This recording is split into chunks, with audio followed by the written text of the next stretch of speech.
Hi all, welcome to டக்குனு சமையல்.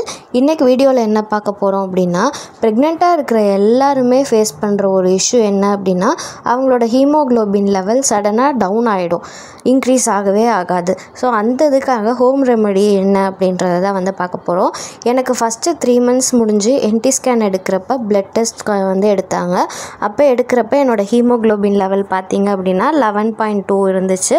அதுக்கப்புறம் வந்து 2 months கேப் விட்டு அனாமலி ஸ்கேன் போயிட்டு வந்துட்டு ஜிஹெச்க்கு போகிறப்ப என்ன ஆச்சு அப்படின்னா, அவங்க ஹீமோக்ளோபின் கவுண்ட் மறுபடியும் எடுக்கணும்னு சொல்லுவோம்.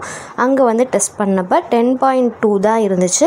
அவங்க வந்து அயன் சுக்ரோஸ் இன்ஜெக்ஷன் போட்டே ஆகணும் அப்படின்னு சொன்னாங்க. நான் டாக்டரை கன்சல்ட் பண்ணிட்டு வந்து போட்டுக்கிறேன் அப்படின்னு சொல்லிட்டு வந்துட்டேன். அப்புறம் ரிட்டன் ஒரு 4 days கழிச்சு எனக்கு மறுபடியும் டவுட்ஃபுல்லாக இருந்துச்சு. அதனால நான் இன்னொரு சென்டரில் வந்து எடுத்தப்போ எனக்கு வந்து ஹீமோக்ளோபின் உண்மையே டவுன் ஆகிடுச்சு, 9.7 கிட்ட வந்துருச்சு. அப்புறம் எனக்கு 6 month எண்ட் ஸ்கேனுக்கு வந்து நான் போகணும் மறுபடியும். அப்போ ஹீமோக்ளோபின் செக் பண்ணுறப்போ இன்னும் டவுன் ஆச்சுன்னா என்ன பண்ணுறது அப்படின்றதுனால முருங்கைக்கீரை வந்து சாப்பிட ஆரம்பித்தேன். முருங்கைக்கீரை சுண்டி சாப்பிட்டுட்டு இருந்தோம். சுண்டி சாப்பிட்றப்ப என்ன ஆச்சு அப்படின்னா, கம்மியான குவான்டிட்டி தான் என்னால் வந்து சாப்பிட முடிஞ்சிச்சு. அதனால் எங்கள் அம்மா என்ன பண்ணாங்க அப்படின்னா, தினமுமே முருங்கைக்கீரை சூப் வச்சு கொடுக்க ஆரம்பித்தாங்க.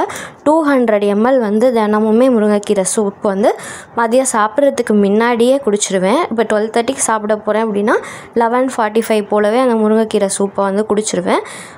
அப்போ வந்து 200 ml டெய்லியும் 10 days வந்து குடிச்சிட்ருந்தேன். அப்புறமா வந்து இப்போ நேற்று வந்து நான் வந்து என்னோடய 6th month எண்டு ஸ்கேனுக்கு போகிறப்ப சிபிசி கவுண்ட் பார்த்தோம் அப்படின்னா மறுபடியும் 11.5 வந்துருச்சு. கண்டிப்பாக இந்த முருங்கைக்கீரை சூப் சூப்பராக ஒர்க் அவுட் ஆகுது. நீங்களும் உங்களுக்கு ஹெச்பி லெவல் வந்து டவுனாக இருந்துச்சு, இன்க்ரீஸ் பண்ணணும் அப்படின்னா முருங்கைக்கீரை சூப் வந்து வச்சு குடிங்க. கண்டிப்பாக உங்களால் இன்க்ரீஸ் பண்ண முடியும். இந்த முருங்கைக்கீரை சூப் எப்படி வைக்கணும் அப்படின்றத அடுத்த வீடியோவில் போடுறேன். நாங்கள் வந்து வெஜிடேரியன் அப்படின்றதுனால இந்த முருங்கைக்கீரை தான் வந்து சாப்பிட்டு ஏற்றணும். நீங்கள் நான் வெஜிடேரியனாக இருந்தீங்க அப்படின்னா அந்த சுவரொட்டி அதெல்லாமே சாப்பிட்டு ஏற்றலாம்.